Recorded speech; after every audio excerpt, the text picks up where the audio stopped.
Pour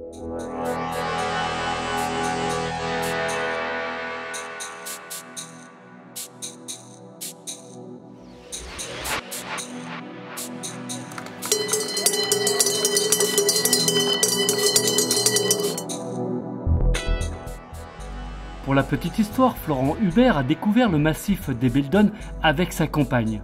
En lui faisant découvrir le massif, il en est un petit peu tombé amoureux, voire beaucoup. Passionné de trail, il décide alors avec un groupe d'amis de créer la première édition en 2013 de l'échappée belle ultra traversée de Beldonne.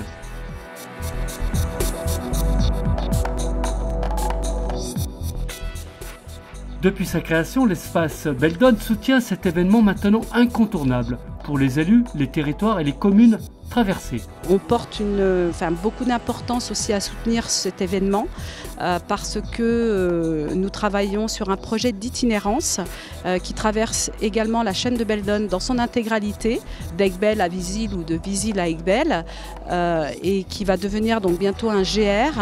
Et c'est une itinérance qui reprend quasiment le tracé de l'échappée belle.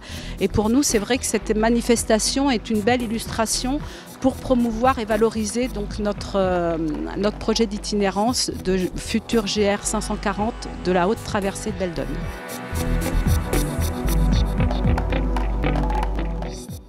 Pour le parcours long, pas moins de 500 trailers se sont lancés de Visil à Aiguebelle avec un dénivelé de plus 10 900 mètres sur 3 jours. Le temps maximum, c'est 57 heures.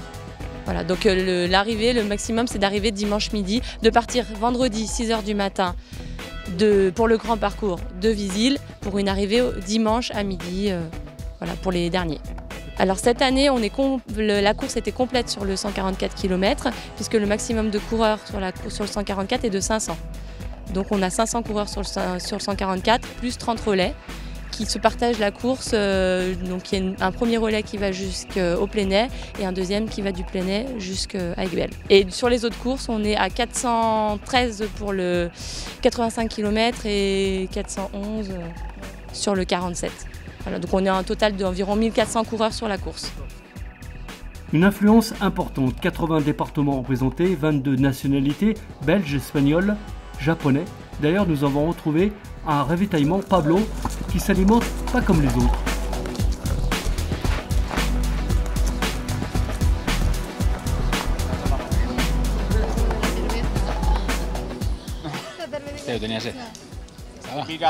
Mais vous alimentez tout le temps comme ça quand vous faites des courses, bière et pizza? Non toujours, mais quelques courses longues. Je mange aussi la pizza et chaque fois un peu de bière aussi parce que c'était boire trop bière. Les pierres sont dangereuses. Samuel et Jérôme ont parcouru l'épreuve en relais. Ils se sont partagés la course en deux et les nuits sont longues, voire très longues. Le premier prend le départ de l'ultra et à la base vie du milieu, moi le second prend le relais et puis finit jusqu'à l'arrivée. Sur le début du parcours, c'était plus à gérer la chaleur et surtout le côté technique. Et je pense que le deuxième après, c'était plus gérer la nuit. Pour Jérôme, ouais. C'est plus ça, quoi. La gestion de la nuit avec le sommeil qui arrive et tout là, c'est ça qui est dur, quoi. Ouais. Il y avait quand même 9 heures de nuit. Il y a des nuits qui font 5 heures ou 6 heures, ça va, c'est raisonnable. Mais 9 heures de nuit, au bout d'un moment, on est content que le ciel il se découvre, quoi. Et puis en même temps, ça se voit tout de suite quand on court. Parce qu'à la fin de la nuit, on a le rythme qui baisse. Et dès que le ciel se lève, mine de rien, le moral revient et tu repars. Des équipes de secouristes spécialisées en haute montagne, des médecins, des podologues, des ostéopathes sont présents tout au long du parcours pour suivre les trailers. Je sais pas quoi te dire. C'est quoi qui est dur là, dans ce type d'épreuve? Travail là, de toute façon, c'est l'échappée belle, c'est la plus dure que je connaisse, quoi. C'est plus dur facilement que l'UTMB, mais c'est plus dur que la Diagonale des Fous. C'est hyper technique, il y a des cailloux partout, c'est vraiment l'horreur cette course. Mais c'est magnifique.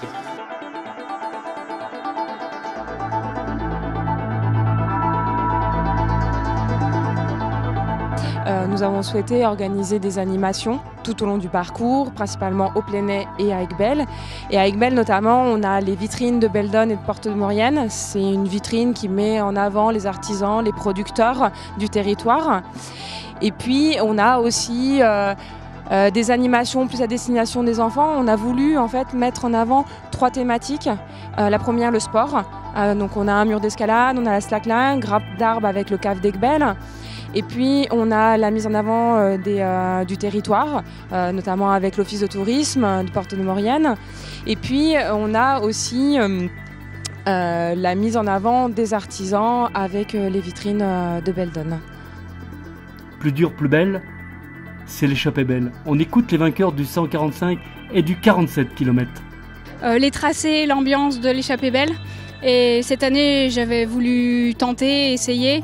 C'était un petit peu ma reprise aussi. Donc vraiment, je regrette absolument pas de m'être inscrite sur le 47.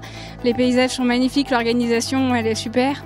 Et je reviendrai vraiment avec grand plaisir. Mais j'avais à cœur de gagner une fois cette échappée belle, parce que, comme je disais, c'est certainement une des plus belles courses. En tout cas, elle est très caractéristique et je me disais, ça serait sympa, parce qu'il y a vraiment un côté montagne que j'aime bien.